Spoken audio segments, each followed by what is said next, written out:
This week on Two-Faced Wrestling Talk. Coming up on Two-Faced Wrestling Talk, Kelsi says that New Japan Pro Wrestling and Ring of Honor are better than AEW. She'll explain why, plus much more, next. Two-Faced Wrestling Talk, the podcast that goes beyond WWE and goes in depth on NJPW, AEW, ROH, PWG, and more. Also featuring fun pop culture and wrestling crossovers, listener Q&As, and extended discussions about wrestling topics past, present, and future. Now, here's your host, Kelsi. Hi, and welcome to Two-Faced Wrestling Talk. I'm joined, as usual, by my co-host, Paul. And we are on the road in Charlotte, North Carolina, and we apologize for dropping the podcast a day late. But the little microphone that we used to record the podcast was lost with my luggage. If you follow me on Twitter, you have heard all of my adventures with travel in the last month and a half. And this is 4 trips out of 5 that at least one of our bags did not make it to the destination on time. 4 out of 5. That's pretty epic and horrible. And most of them are the fault of the New Orleans airport, but this one actually wasn't. It just wasn't transferred, unless they didn't put a transfer tag on it. Yes. Which is possible. So, yeah. Anyways, we had to wait for the bags to come in, and now that they are here, we are ready to go. We're going. And we're going to, in the second block, go through the week that was during the holiday week, taped NXT with some good matches, and Raw, plus we're going to do our Wrestle Kingdom preview. Yeah, I'm excited about Wrestle Kingdom. First, we're going to do our year in review, and we'll talk more about what we're going to do next week, year in review-wise, but this week we're going to kind of hand out some awards, which I'm sure the wrestlers are on their edge of their seats. Who's going to win our awards? I didn't know we were calling them awards even. You guess you decided that one. Superlatives, honorees, whatever you want to call them. Yeah.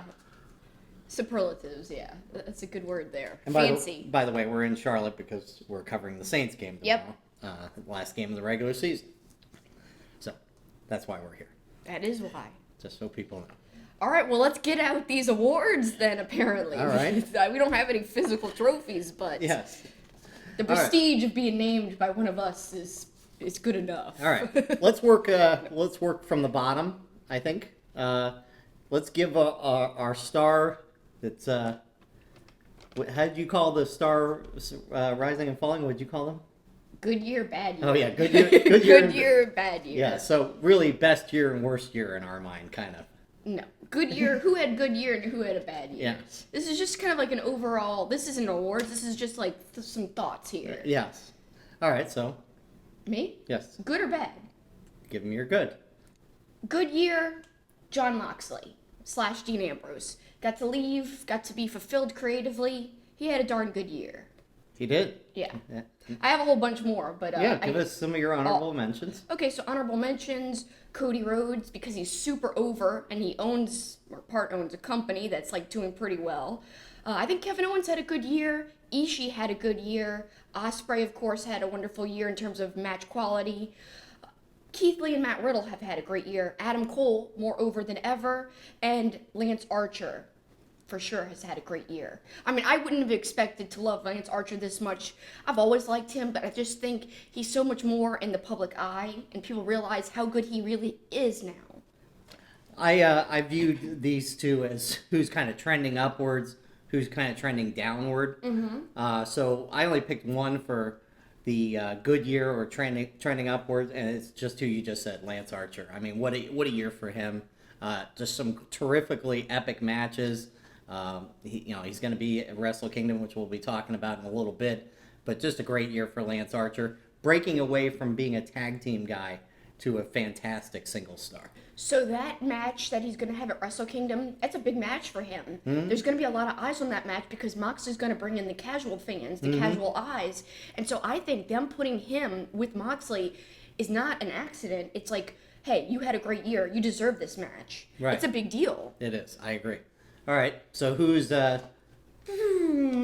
falling off the cliff? I like that sound effect. It was pretty terrible, actually. Jimmy Havoc is my number one because on the indie, non-AEW scene, he was really, really good. He could wrestle any style he wanted, which was usually hardcore, like super hardcore. And now he's in a company with a couple of other guys, and they have a similar style to him, but like they won't let him shine and be himself yet. I'm not saying that they won't ever. I'm just saying we haven't really seen as audience members what he can do, what he was known for in the non-AEW scene. So I hope soon that they start to utilize the talent that they have in Jimmy Havoc. But right now, he's not been able to show much of anything. I agree. My falling star is also one of our favorites, Suzuki. Oh, yeah. Basically, just fell in bad graces with New Japan. I just don't know what happened. I don't know. He wasn't a major part of Wrestle Kingdom last year. Yeah. He wasn't in the G1. So I don't know what happened there. And, now he's going to go to another promotion, it would appear. He's obviously not on the Wrestle Kingdom bill. So very disappointing for one of the best in the world, in my opinion. He's on my list too, and I'm really sad. In fact, he's second on my list. I'm pretty sad about it because now that he's going to another company, I don't know if we're going to have time to watch him. Yeah. We barely have time to watch New Japan as it is with all these reviews we've been doing for Right. WWE stuff. So I'm a little bummed, I got to tell you. You know, if you guys know me, he's my favorite wrestler. So Right. it's just like, where is he going to end up? Hopefully, wherever he is, he'll have a belt, he'll be valued, because he's super over is the ironic part. This whole year that he's had the bad year, he's been more over than ever. When he was at G1 Supercard, he didn't have a prominent singles match, and he could have. He was just in that, Battle Royal. And he actually was super popular in that. People were chanting Suzuki. They were so, amped up to see him. But that was all. Yeah. It wasn't anything more than just being in, a multi-man match. I'm going to do one thing for our viewers on YouTube. I think the TV is creating a lot of changes in the light. Yeah. That's why we keep kind of changing. So let me turn this away, even though I'm trying to watch football as we do this. But Well, I guess looks like you'll have to sacrifice. I guess I'll survive for 45 minutes. All right. Breakout star of the year. Oh, I had more honorable mentions Oh, I'm for sorry. fall. Okay, go ahead. The Young Bucks on screen, because they're losing more than they have in a long time. Then I've got Kushida. As I said, I also had Suzuki. Kushida, yeah, he was given a good debut in NXT. I just don't think he's a pillar in NXT as he was in New Japan Pro Wrestling. Yes, it's still early. Yes, he was out for a while. I think he was injured. But still, Kushida is one of the best junior heavyweight wrestlers ever. Mm-hmm. And he's not a pillar in NXT. So to me, I know he wanted to experience the US. He wanted to experience different wrestling. But it's you're not valued as highly in this company yet. That's what I'm bummed about. So hopefully they'll start to raise him up and elevate him. Damian Priest. Yeah, he's over and stuff, but I hate the character change. And I think it's going to do damage to his popularity in the long run. Because I just don't think people are digging the character. They dig his moves, but I think he was more over in Ring of Honor. Yeah. When he was just Punishment Martinez, personally. So, I don't know. And then, finally, Marty Scurll. Even though he had that big, run-in at NWA's pay-per-view and people were really excited, I just don't feel like this past year in Ring of Honor, he's been, a main player. I agree. Even though he was part of that triple threat ladder match at G1 Supercard, I think people felt like if he doesn't win here, he'll never win the title, and he didn't. So Yeah, you almost forget he was in that, because even though he was great in it. it was more about Lethal and Taven. Yeah, And they had really great chemistry that whole year, Lethal and Taven. They had been going back and forth. They had a wonderful feud. So to me, that was the part you were really concentrating on in the match. And let me just say, the funny thing is, so everyone thought that Marty Scurll's leaving Ring of Honor, and he probably is, but he just got announced for a main event of a show they have coming up in January. So I thought he was already done his dates, but I guess he's still going to be working for them? Kind of surprising. And it's the main event.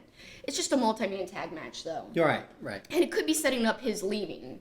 Yeah. And maybe Villain Enterprise turning on him or something. I don't know, but he is still named for an upcoming show. That's interesting to note. Yep, I agree. All right, so now let's go into the stars. All right, breakout star of the year. I went with Darby Allin.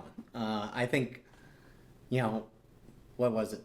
7-8 months ago, whenever he made had the match against Cody Rhodes, didn't really know who he was. Remember, we watched the video package about him and all that stuff, and for him to be basically somebody that was mostly an unknown, I think it's fair to say, to be a guy that people really, really love, and love his gimmick, love his crazy in-ring stuff. That's why I chose Darby Allin as the breakout star. That's the only one I knew who you chose, and I didn't choose him because I knew you were going to do it. So that's a great choice, though. In fact, that's probably the best choice because really, you can't argue. I said it. Whatever. You can't argue against that choice. But I've got some other people. I think Rhea Ripley. That's a good one.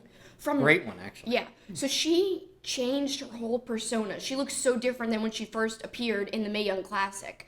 And then now, like, she's super over. Her wrestling is really good. Her look has improved in terms of being unique. No one else looks like her. And, you know, we kept thinking, wow, Shayna Baszler, she's had such a dominant year. Who could possibly dethrone her? Now we know the answer. And what a big notch in Rhea Ripley's belt to defeat Shayna. I just think it's well deserved, though. She's just had such a great year. I agree. Do you have any honorable mentions for that? I do not. No. Oh, yeah, I do have one. What's Another your one, honorable somebody that I hadn't heard of until a few months ago, and I'm really impressed with.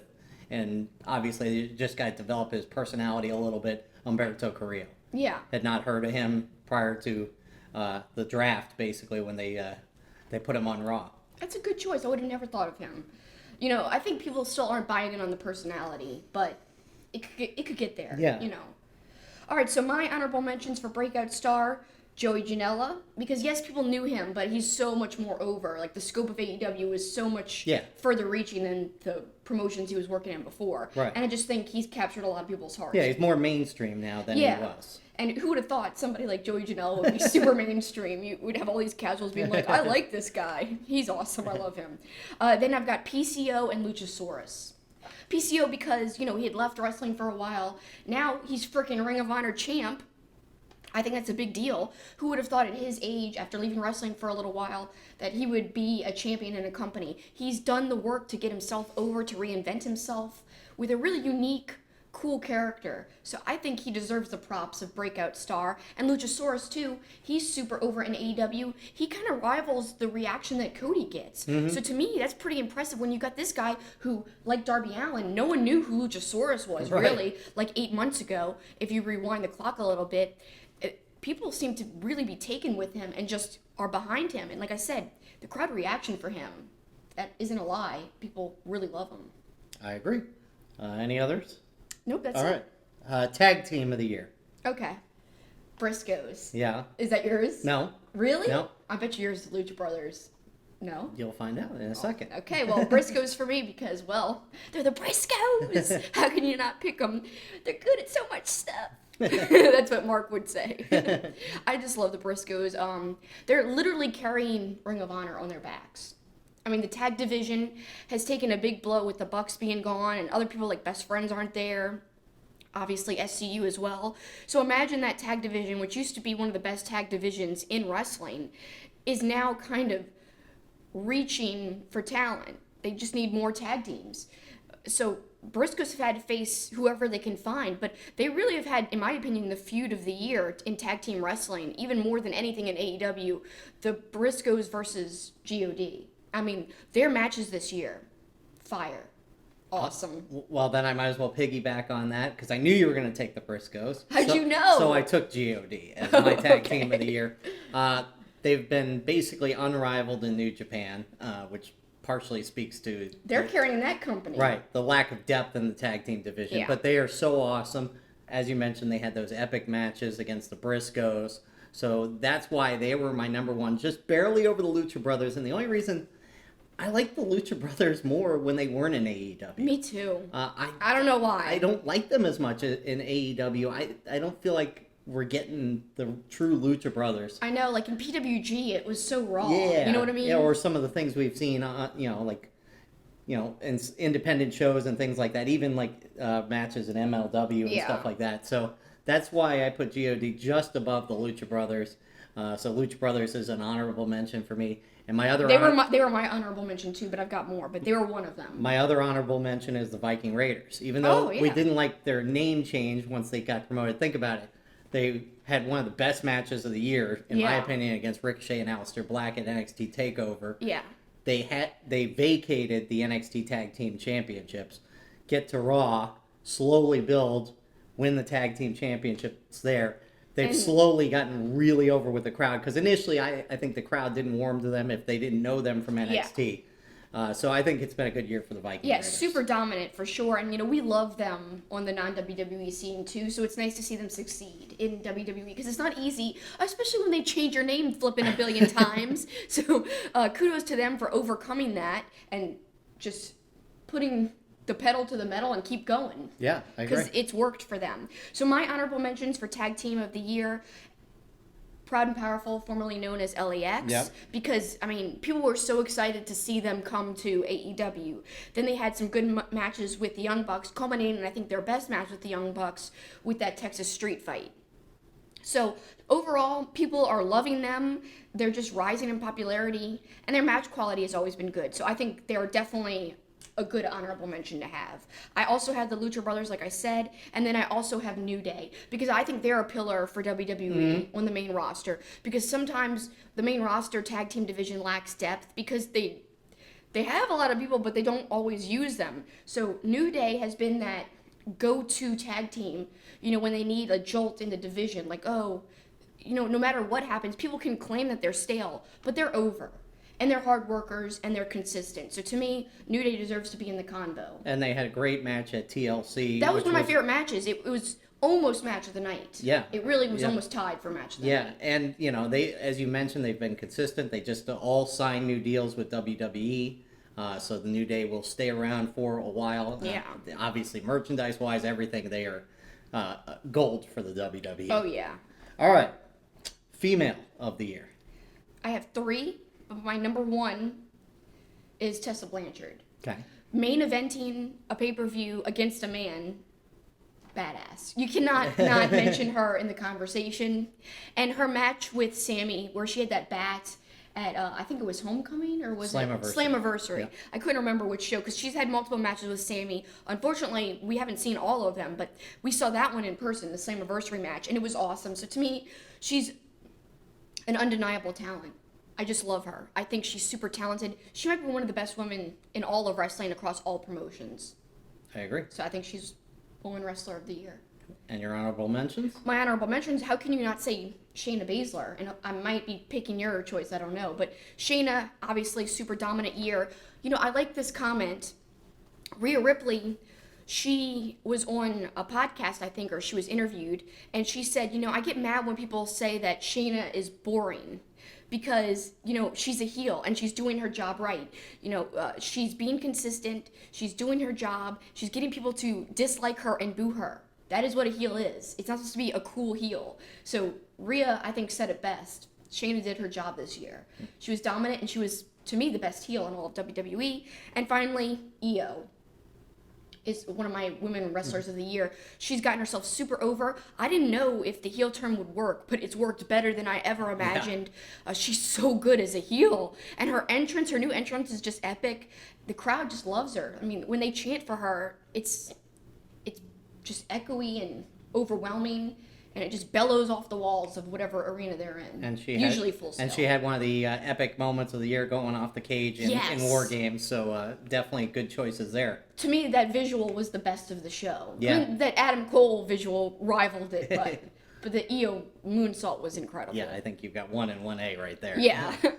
Okay, well, for my female of the year, I have to go with Becky Lynch. She headlined WrestleMania. She's immensely popular. She had great matches, whether it was at TLC teaming with Charlotte. I don't think her matches are very good. The Hell in a Cell match was great against Sasha. Was it against Sasha? I can't remember who the Hell in the Cell match was against. But I think she just had too good a year to not call her the female athlete of the year. I could see that. I just don't think her matches are my favorite. No, I agree with that. I don't really like her wrestling style very much. I had Shayna Baszler as honorable mention. Again, carried the belt pretty much the whole year, is probably the best heel in WWE. Yeah. She's fantastic.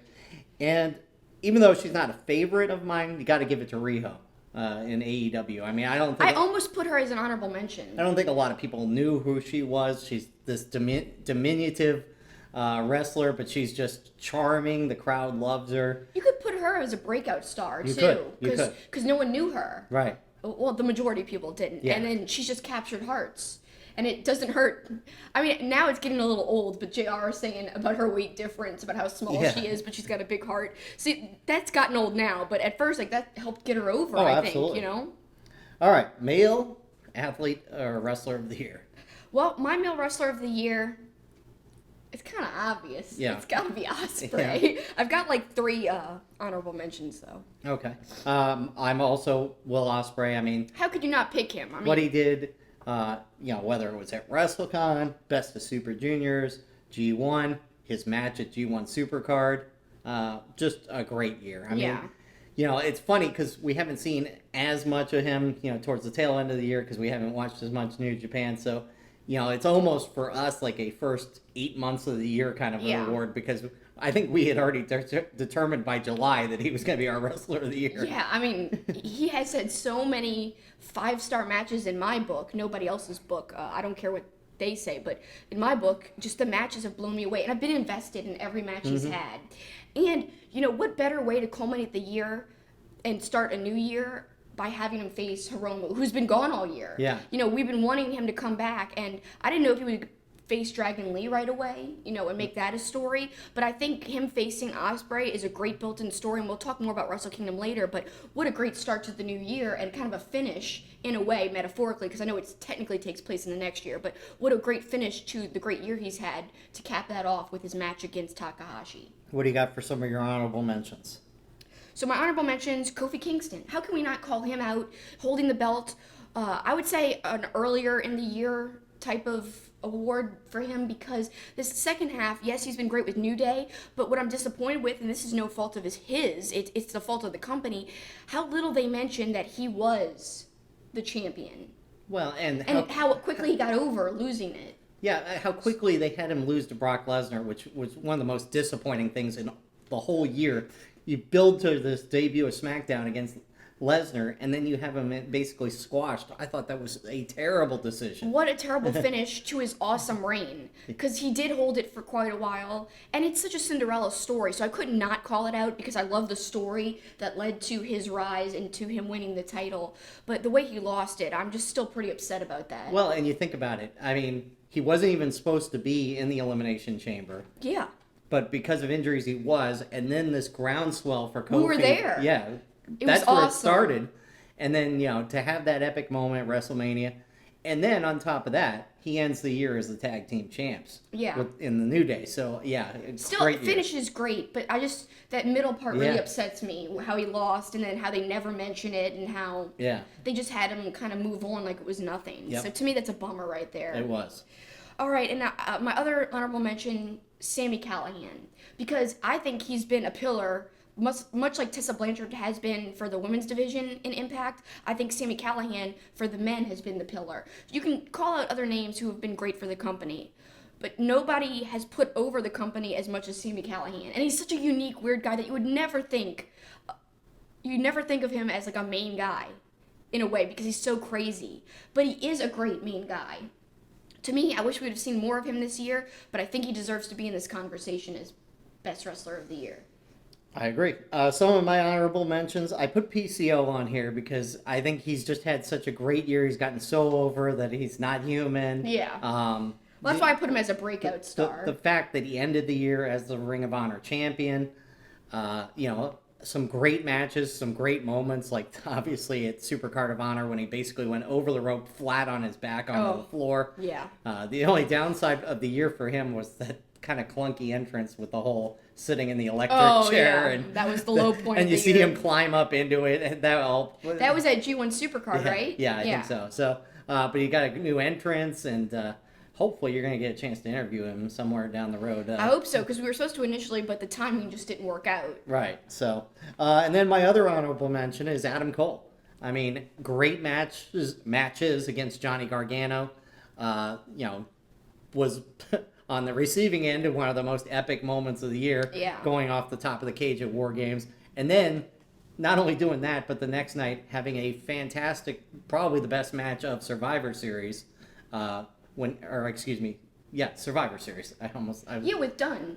Against Pete Dunne. Yeah. So I think it was just a great year for Adam Cole. He was my final honorable mention. Oh, yeah? Yeah. Oh, there you go. So, So that's it. Those are our award winners. Because we had some diversity there. That we did weren't have saying some the same diversity. answers. We had some of the same, but not too much. No, a little overlap, but not too much. So I did say that Adam Cole had a good year in my good year little bit, but I never had been a fan of his wrestling. Is the funny part. But this year, he's really kind of won me over a little bit.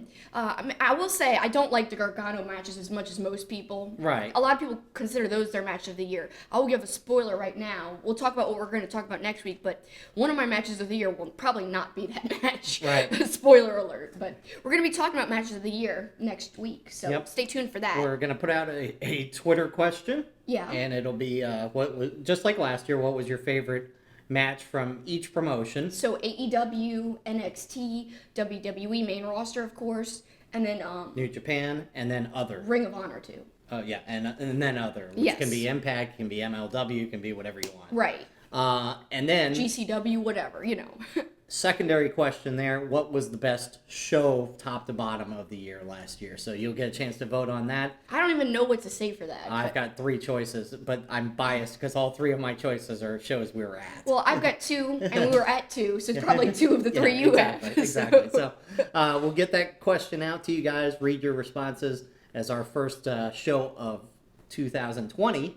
But There's so many notes to go through. I wish we had them behind us so I could show people, our notes for the year. They're massive, guys. We brought them on the plane with us because we thought we were going to talk about best matches today.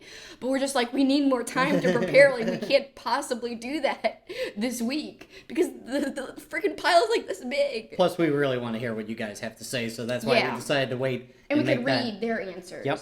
So that is next week. But coming up next, we will go through this week in wrestling, talk about Raw, NXT, look ahead to Wrestle Kingdom, plus a couple of interesting videos that we're going to talk about. One from Matt Hardy and one from the Elite. And that's all coming up. Our Two-Faced Wrestling Talk logo was inspired by Two-Face, the Batman animated series character, and his coin. The logo was designed by the talented and creative artist Eric Hudson. Eric creates wrestling-themed pieces as well as other pop culture art. He is also currently working on a Roddy Piper comic book. You can follow him on Facebook, Twitter, and Instagram at Dreaded Dinosaur. You can also support his work by becoming a patron at patreon.com/dreadeddinosaur. Please check out his work. And now back to Two-Face Wrestling Talk. So we're going to start Block 2 with what we normally start Block 1 with, and some discussion. And we're going to look ahead to Wrestle Kingdom, which is a 2-night event coming up next weekend. You're going to have live reaction for sure. I may or may not join you, depending on what my work schedule is with the Saints. But let's look ahead to Wrestle Kingdom. And we'll start with night 1. And, you mentioned it earlier. The Lance Archer-Jon Moxley match is one of the best matches I'm looking forward to for both nights. That match, and for me, the Ospreay versus Takahashi match. Mm-hmm. I think I'm most excited about those. And yeah, I know, it's not the main title match or the IWGP Intercontinental match, but to me, those matches excite me, and I'm really looking forward to it. I know they won't be the main event, but it doesn't matter to me. It's still going to be exciting. Still has great stories in both matches. Yeah, I totally agree. I think Archer and Moxley is going to be fantastic and brutal. And a very unlike a usual New Japan match, especially a Wrestle Kingdom type of match. So this is going to be interesting to see how this turns out in New Japan Pro Wrestling. They don't do death matches types of things very often lately. So, yeah. And then the winner of that will face Juice on night 2. That's going to be interesting, too, because there's a history there with Juice and the belt. Right. So, how's that going to work out? And obviously we know that there's a history with Juice and Moxley. Right. So if Moxley took the belt from Juice, but then they had to give it up. Yeah, they took it from him. Yeah. So we'll see. How is that all going to work out? I'm really interested to see how it plays out. I'm really interested to see how Hiromu Takahashi performs. I mean, he's going against Ospreay, who makes everybody look good anyway. But I want to just see if he's going to kind of ease into things, right? Or if we're going to see, full bore Takahashi like we saw before he got hurt. Yeah, is he going to wrestle the same style? Because if you guys remember, his style was extreme. He did some stuff on steps, I think, in one of the tournaments, if I remember correctly. I mean, other people did too. I think Dragon Lee did too. But I specifically remember being oh, Hiromu. Yeah, it was up at the top of the aisle. Yeah, I think it was him, right? Against Ishimori. Wasn't it? I think. I in think Best so. of Super Juniors last year. I think so. Not 2019. Obviously not. 2018. Yeah, he wasn't in the tournament this year. But yeah, I think he did some crazy stuff in 2018. Yeah. So his wrestling style, he doesn't take it easy. Let's just say that. So I don't know if this injury and recovering from it means that he's going to just kind of wrestle differently, but I have a feeling he won't, because I remember reading, now this could have changed, but I remember reading right after he got hurt and everyone knew he was going to be okay. They said that he's going to have an extra recovery time, like an extra long recovery time, because he wasn't going to change his style of wrestling. And so they want to really make sure that he rested and healed his neck. Now, that could have been, something that was said in the beginning, but he might have changed his thought process now. I don't know. So only time will tell, but we'll find out come Wrestle Kingdom. And then, of course, we have Jay White versus Naito for the Intercontinental Championship. Okada versus Ibushi for the Heavyweight Championship. Yeah. Then the next night, the losers will face off against each other, and the winners will go after both belts. See, the thing is, I am conflicted about this 2-belt thing, because to me, your IWGP Intercontinental title has meant a lot to the company. It's even main evented shows before, instead of the Heavyweight Championship. So to me, you're losing out if you have somebody be a double champion, because then there goes your Intercontinental belt being separately defended. Then there goes some of your depth on your roster in terms of match quality and all this stuff. Like, you don't have as many good, high-quality title matches on future shows. And I know there's ways of getting around it, but you're going to have to figure out a way eventually to have the belts detached from each other again.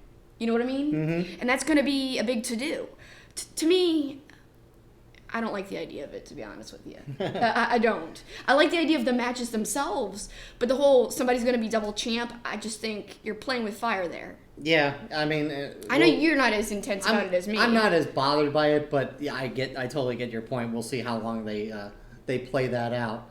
The other thing from night one, as you mentioned earlier, Guerrillas of Destiny versus FinJuice, which is going to be interesting, because if FinJuice beats them, then the next night...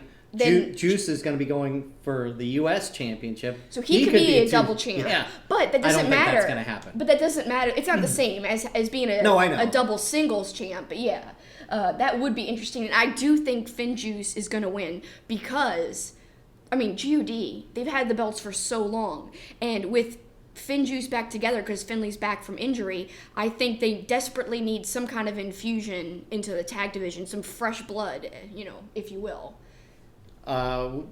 Night 2 will also see Jushin Thunder Liger in a tag team match. Sabre versus Sonata for the British Heavyweight Championship. Kenta versus Goto for the Never Open Championship. That should be good. A Zack Sabre Jr. match should be good. I think so. Yeah. And then finally, Tanahashi versus Jericho. Jericho has been calling out Tanahashi with some great video segments. I'm looking forward to that. I'm actually really looking forward to that. Chris Jericho, how is he going to wrestle against Tanahashi? Tanahashi is a very specific style these days. How is it going to mesh with Chris Jericho's? Because I don't see Tanahashi going too hardcore or anything. Yeah. And most of Jericho's matches in New Japan have been kind of really physical, more so than wrestling based. So how are they going to mix those two clashing styles together and have it be a good match? I can't wait to see it unfold. It's funny because I think personality-wise, I think this is a compelling match. Yeah. In ring, I don't know how great a match this is going to be. I hope it's going to be good. I hope my expectations are exceeded. Yes, that's so what I'm hoping for as well. Yeah. I mentioned Jericho's video segment, so that gives us a segue into a Being the Elite room service video this week that was released with Kenny Omega and the Young Bucks talking about their time in ROH and New Japan. And it really is interesting, especially from the Omega perspective, of leaving New Japan and the way they kind of acted towards him at the end. He talked about this great video he made that they didn't want to air, but then it got leading so much into his Tanahashi match. Yeah, that got so much traction, right? And then suddenly New Japan wanted to air the video, but edited it a little. He's like, I already gave it to the Young Bucks. The thing is, this whole conversation was fascinating because they revealed things that I had been suspecting, but I didn't know.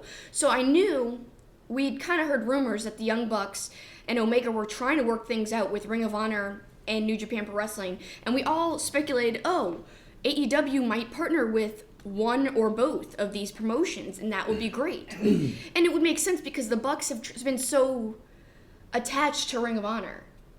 I think they've been dedicated to Ring of Honor and loyal for the most part. So to me, it was odd to just like leave that loyalty behind, like, oh, we're just leaving, whatever, deal with it, Ring of Honor.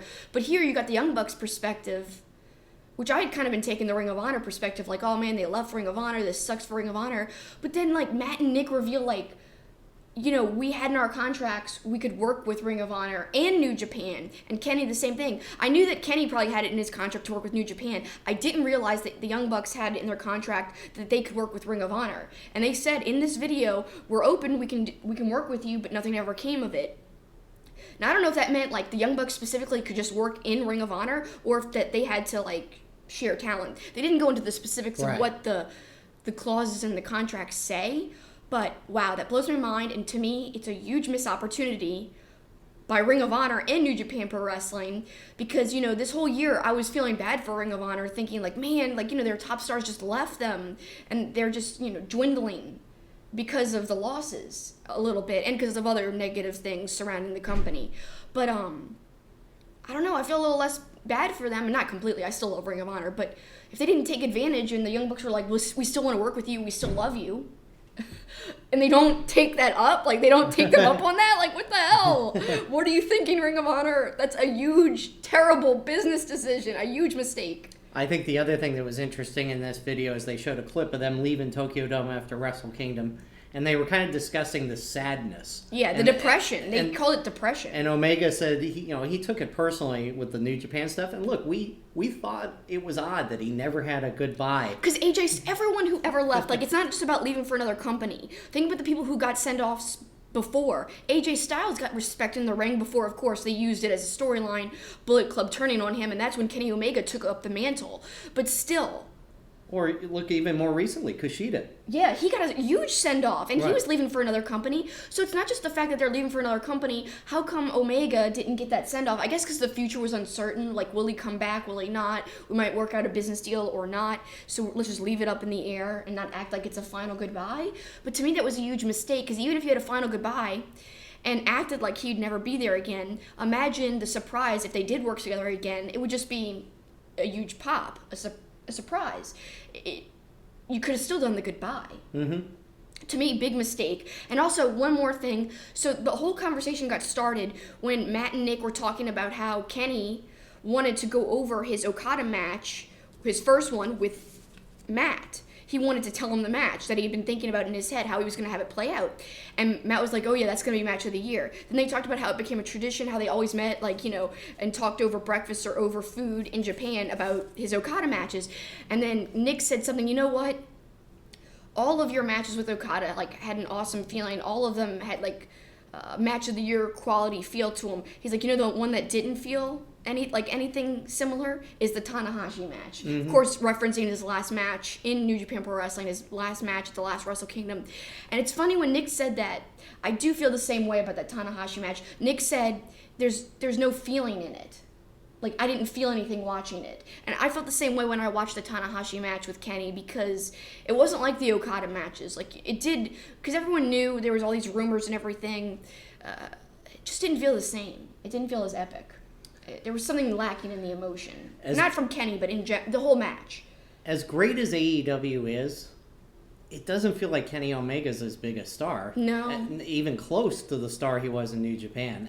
And I hope that he gets that back, because otherwise it almost, I know he's working with his friends, but it almost feels like, I don't know, mistake is not the right word, but to leave New Japan where he was so revered, and I don't know if he is getting that in AEW, at least yet. Of course, you know, we're only a few months into AEW, so can't make any big determinations right now. But I do want to say, you know, I love AEW, so please don't hate on me for saying this, but AEW has a different feel than New Japan Pro Wrestling or even Ring of Honor. Mm-hmm. When I was watching these same guys, so it's not the talent pool, it's, I guess, the way it's presented. I guess it has like a Raw-like feel to it. I just don't feel like it's like how I used to feel watching Ring of Honor when they were in it, or how I used to feel watching New Japan when they were in it. I'm missing that like emotion of them, you know, writing their own stories in another company, almost like owning the promotion without owning the promotion. You know what I mean? Being bosses of themselves without being the true bosses. There was some kind of extra feeling to that in AEW it's missing for me. Yeah, no, New Japan, it's better to me. I mean, Ring of Honor, I know people that are hating on Ring of Honor, but when the Bucks were in Ring of Honor and everybody who left was in it, there was some kind of emotion when watching a Ring of Honor show that I don't feel watching AEW, and it's the same guys. Right. So to me, it doesn't make sense. It's not the roster. It's something about the presentation, the feel. I don't know what it is, and I'm not hating on AEW because I've been loving the product. Yeah, I me do too. think it's a great alternative to like WWE and Raw, and I think it's awesome that we have choices as wrestling fans. But there's just something, I feel like the universes would realign and things would feel normal again if they maybe did work with New Japan and or Ring of Honor. I'm hoping Ring of Honor wouldn't get left out of that convo. Because people, they love to rag on Ring of Honor, and I'm going on a tangent here, I know, but people love to rag on Ring of Honor right now. But like when you think about it, Ring of Honor is a huge part of who the Young Bucks are. So if you love AEW, it makes no sense to me to not love the style and the type of wrestling that Ring of Honor still is presenting, even with the Bucks gone. Because the Bucks, part of them, came from working in Ring of Honor. I think a huge part of their style and their creativity. If Ring of Honor wasn't so cool about certain things, and yes, they did benefit from having the Bucks in general, course. but if Ring of Honor wasn't so cool about All In, or wasn't so cool about them doing Being the Elite and other indie shows, even PWG still, then like we wouldn't even have AEW today. Right. So I think people should remember that and still try to support Ring of Honor because we don't want them to die. But at the same time, what a bad mistake on their part if they did have that offer to work with AEW. And if that's what's holding things up, they should come to their senses and they should work with Ring of Honor. Yeah. I mean, they should work with AEW, I should say. Of course, that's all speculation. We're not behind the scenes. Yeah, but we don't know the true, But yes. complete stories, of But course. yes, if ROH has that opportunity, they should jump at it. Hell yeah, they should. I think Especially- it'd be great for all wrestling fans. Yeah. Even if it's one big show per year where ROH goes against AEW. You could use Jeff Cobb Yep. against anybody in AEW. Yes, please. Yeah. Like, come on. Yep. Absolutely. All right, let's switch gears and go to WWE's World this week. And on Raw, KO starts the show so funny on the mic, gets a chance to go against Mojo Rawley, which, KO is always great.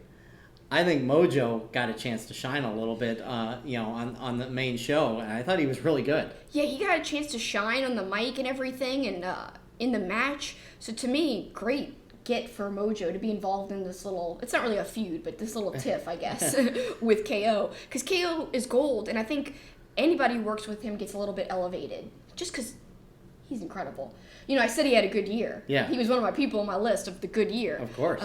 That's because he's awesome. He really deserves more than what he has, to be honest. Well, I I think it's coming. I think it's coming too. I think he's on the way up right now. KO calls out AOP and Seth Rollins, who proceed to beat him down, and I wanted to He got all bloodied too. I wanted to mention this line because Samoa Joe called AOP thugs that needed to be dealt with. Oh yes. And it made me laugh because our buddy Trace, he calls Samoa Joe a calls thug. Samoa Joe a thug. So He's like, when I he don't called- like that thug. So when he called AOP thugs, that made me laugh. That is pretty funny because Trace does definitely call Samoa Joe a thug, which is hilarious because Samoa Joe is like one of the best people on the roster. So it's hilarious that he doesn't like him because Trace is casual, but because he appears as a thug. And of course, later in the show, AOP and Samoa Joe come together, which was really just It was great. awesome. But I thought you were going to point out the pretty boy comment by Mojo about Kevin Owens. He called him pretty boy. Oh, I forgot about that. There's a tweet, I'll read it later. It has to do with that whole thing. Later in the show, AOP would assault Rey Mysterio in that match against Seth Rollins, which was for the U.S. title. AOP would assault Rey. Seth would be disqualified, and then Right. Samoa Joe would stand his ground AOP, and Seth walks away and tells them to finish him. And so, Finish him. So that was one of my clearly- favorite parts when he suddenly was like, finish him. So What is this, a clearly- video game? Samoa Joe is going to have some part in this. Samoa Joe must be very close to coming back. Yeah. Because he ends up getting powerbombed through a table at the Yeah, end. there's no way he would have gotten physical if he wasn't close to coming back. So- This is obviously going to turn into some kind of feud. But who is Samoa Joe going to work with against them? Kevin Owens? I guess Yeah. that's a possibility. Or down the road, Samoa Joe versus Seth Rollins, which would be great as well. Well, that would be great, but I'm thinking it's probably going to start off with Samoa Joe going against AOP, and it would be the natural fit for him to be tagging or teaming with KO. Yeah. Man, imagine how great that match will be. Yeah, absolutely. And I could see AOP winning because Seth Rollins interfering. Mm-hmm. Or just getting the upper hand because of Seth Rollins' interference. Elsewhere on Raw, both Aleister Black and Buddy Murphy had matches. Next week, they're going to have their rematch, which was a really good match at TLC, so looking forward to that. I can't wait for that. Chelsea Green made her debut, but was basically a squash match for Charlotte, which I thought was a little surprised to have her debut basically just be a squash match. Yeah, I think it's kind of silly, especially when she wasn't her usual gimmick that everyone loves, the hot mess. So just to see her in regular gear, I don't know. It feels like everyone's becoming cookie cutter, and that I think is not cool. I agree with that as well. And one other note on females, even though she doesn't speak much English, I love Asuka on the mic. Just when she just gets angry. She's the greatest. I'm really glad that they're letting them talk. Yeah, and talk in Japanese. Yeah, because that's real. They wouldn't speak in English the whole time. Right. I don't like Becky Lynch, as you guys know, which is cool if you guys like her, of course, as Paul called her his wrestler of the year. I don't, just her matches to me, they're not my favorite at all. But I did like how she spoke Japanese back to Asuka. Uh-huh. Time and place. Yeah. Just so you could understand. That was pretty great, I gotta say. I liked that a lot. But yeah, that whole segment, awesome. Asuka calling herself Asuka Two Belts. Asuka Two Belts. I'd like to see it, to be honest with you. Meanwhile on NXT, so NXT was a hodgepodge show. They had some taped matches from Brooklyn and some from the Full Sail Arena. I like how the hosts were pretending that they were recording it on Christmas Eve. Come on, we know you're not, or Christmas night or whatever night that was. Although Pat McAfee was great again. God, he's incredible. And the way he abuses Sam Roberts, but then Sam Roberts calling him out for losing when he was in his one championship match, referring to Pat McAfee losing in the Super Bowl. You know what's funny is I used to listen to Sam Roberts all the time, his podcast about wrestling. Then I stopped. I was like, he's never critical very much. He was always, not that I have a problem with over positivity or anything. It's just I like some criticism, especially when it's not in a mean way. I was just it's too much. He's always praising everything all the time. And I just never agreed with some of his views. But he's presented here he's negative. Oh, I mean, which is weird because he never was like that on his podcast. Towards the end of the show, he continued his thing that he started, I think, earlier last year on Bianca Belair, where he's basically just she's ordinary. Earlier this year, he said that she was not main event worthy. I don't know. If he did say that. I don't know if that was the beginning of this year or end of last year. I think it was the beginning of this year. So, it was when she had her singles match against Shayna. So it was this year. Because he said she didn't deserve that match. And that match wasn't a very good match. But Bianca's had some great matches since then. In fact, that was probably one of my least favorite Shayna defenses was against Bianca. But I think they had another match later and it was better. And I think she really shined in Survivor Series. I think it was Survivor Series. Remember how dominant she was in the Survivor Series match? She kept picking up everybody? Yep. Yeah, so to me, I love her. Especially, at the end of the year, her little streak of matches, I think, have been good. Yeah, I think she's done well. I agree. So I don't know why Sam Roberts is so critical I don't know. of her. She's got power like nobody else has. But I think Sam Roberts is just being a heel. Well, That's the weird part. I used to listen to his podcast, and if I'm remembering correctly, I could be wrong, because this was a long, 4 years ago I used to listen. But I don't remember him being very critical very often of WWE, and I was I want to hear some criticisms. But he didn't have any back then. Some good matches. Roderick Strong open challenge for the title was good, where he called out Evolve Wrestling's Austin Theory, I believe. Yeah. I thought Theory was really impressive, but obviously Strong won that match.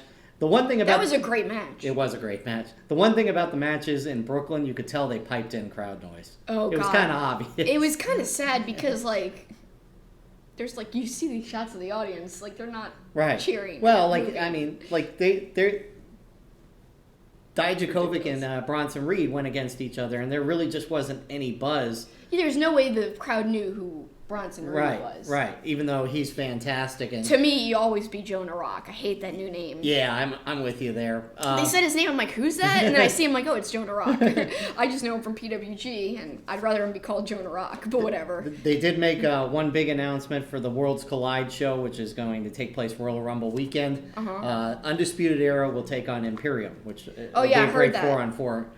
Fantastic match. I did fall asleep during some of NXT, I will admit, so I can't comment on everything. I tried to stay awake for parts like with Keith Lee, but I kept falling asleep. But I saw some great stuff. I was impressed in both the table. Bianca Belair's match and Candice LeRae's match with their opponents. I guess those are going to be some future stars. The Brazilian girl that went against Candice LeRae, which I forgot to write down her name. And the Brazilian girl. That's terrible. Well, she was Brazilian. Is the black belt? Blackheart. Oh yeah. She's the one with the black belt? Yeah. And then Bianca Belair went against, I forgot her first name, but Blackheart. Yes. She was really good too, so obviously some future stars there. Yeah. Damian Priest, Tony Neese versus Keith Lee, and Leo Rush was the main event. Keith Lee bringing Christmas cookies to the ring. And then Keith Lee shoulder charging Neese into the announce table, and Tom Phillips is flying off because he gets hit. And he says, "Oh my God, what is going on?" And he made fun of himself later in the match too. That I fell asleep for that part. Caught up in the what action. Did he say later? I can't remember how he said it, but he just made fun of himself. That's great. I also like that Damian Priest was about to hit a move in the corner, kind of doing his head banging thing. I hate the head banging. And we got I hope they're not going to overuse this, but the Lee rising up in the background. Yeah. But this time he was wearing a Santa hat. That's ridiculous. I didn't see that. I got to see that. Oh, it was fantastic. Yeah, but are they going to do him rising up on everybody? Yeah, well, that's what I'm saying. Don't overdo it. But yeah. it is a funny visual. And it is. Keith Lee hit a jackhammer to Tony Neese, and Leo Rush hit final hour off of Keith Lee's shoulders. That's stupid, but great, I will say. But they worked well together, and they got the win, as you would expect, and that is how NXT ended. And they're doing an awards show next week, so no live action next week, I guess, on NXT. So you know what's funny about that Keith Lee rising up out of nowhere thing? In college, we had to make a silent film. We had to write the premise and film it. I didn't really like the filming of it. That's when I decided I didn't want to be a director after all. So obviously the project was a little more difficult than I anticipated, but the writing of it I really enjoyed. So I wrote a story about how I, who was the main character in the story, had a silent film that was due, so it was based on reality. But I forgot it was due. I woke up and, I go to the class, and the class looks like zombies, and they're like, silent film due today. And I forgot it was due. And so I was trying to film it in one day, and all these things start going wrong. And then at the end, I wake up and I think it's all a dream. So I go back to sleep, and then the zombie version of the teacher, who always wore the same hat, so I had it look just like the teacher, comes up out of nowhere, and fog comes in, and then he starts laughing. So I had him rise up out of nowhere and go whoop, and then fog starts coming in. So when I was pitching the story to the class, I did the demonstration of the teacher rising up out of nowhere and evil laughing with a grin, and I was like, whoop, ah. And then he started laughing and loving it. So it reminded me, I was thinking of the Keith Lee rise up before it even happened, before I even knew who Keith Lee was or wrestling. There you go. Because I didn't like wrestling back then. Speaking of wacky videos, I see you're doing great segues here. I didn't even know it was a segue. The final Free the Delete video, or the latest one, came out where he actually has battle on the compound. Although I couldn't be a director, somebody who could, Rebby Hardy. She is so flippin' talented. You guys don't even realize what she does behind the scenes for all the Hardy stuff is incredible. The videos she edits, the photography she does, she's incredible. So she edited, and I think she filmed, these Free the Delete videos. So the final one was released this week, episode 6, and we basically get almost like a final deletion type of match. Mm-hmm. It was really cool. It was very reminiscent of the final deletion for me, even more so than the ultimate deletion. I like the Impact version way better. I've always said that. But of course, his friend was there, and he throws him into the pool, which has the water of reincarnation, and so it comes out as this demon-looking dude rising, and because the entity voice that is like the broken voice or whatever is like, you must test your newly reacquired skills, because now he's Broken Matt again. He had just gotten thrown into the pool, so he's got to test his skills as Woken Matt or Broken Matt, I don't know. I think they're calling him Woken Matt. So they start to do battle all over the compound. I think the greatest part had to do with my boy Skarsgård, which is a boat. But Skarsgård, get him. Yeah, that's what Matt says to Skarsgård, and he falls on top of Ryzen. The boat's a he. It's whatever. I really love Skarsgård. I was disappointed, though, that Vanguard 1 wasn't in this video. Yes. He was in a previous Free the Delete, like episode 3, I think, but not in this one. Still, really cool. I like the way it was done because it just had a great feel to it. The cool thing is that they're producing this content themselves. Mm-hmm. And at the end, I think that's the most important part. At the end, Matt loses, and the voice says, it wasn't about deleting Ryzen. This was about deleting Woken Matt. What does that mean? Does that mean we're done with the Woken character? We're going full on Broken, bitch? Hell yeah! Like, let's go Broken. That's what I like. I know you will be very excited if that is the case. I hope that's the case, and it's not like he's going to go back to regular Matt Hardy. Yeah. Like, don't let that be it. Don't let that be it, please. Back in, I think it was 2016. Was it 2016? I think he was my number one wrestler of the year that year. If it wasn't 2016, it was 2017, but I'm pretty sure it was 2016. Because at the time, Matt Hardy reinvented himself completely, and nobody was doing stuff like these videos, and he's doing it again. At the time, though, he had the backing of the company. Now it seems like he's doing it on his own accord with his family's help and stuff. Him and Rebby are like a powerhouse. They could be a production team, in my opinion, but I feel like they're doing it on their own, and they're getting the content over. And if it's over enough, I think either WWE will be forced to use it, or if he leaves WWE, he could take this elsewhere. Yeah, so we'll see what happens with Matt Hardy, look,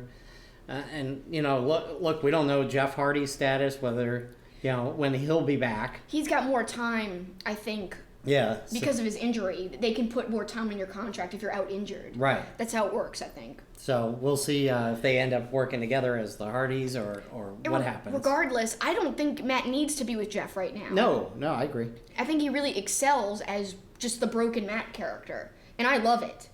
So if he goes on full Broken instead of like kind of the half-assed Woken character that WWE did, I feel like it could be good no matter where he is, even if he stays in WWE. Just commit to the character, not Matt, but the company. Whatever company picks it up, commit to the character because it is wonderful. And he's underutilized right now.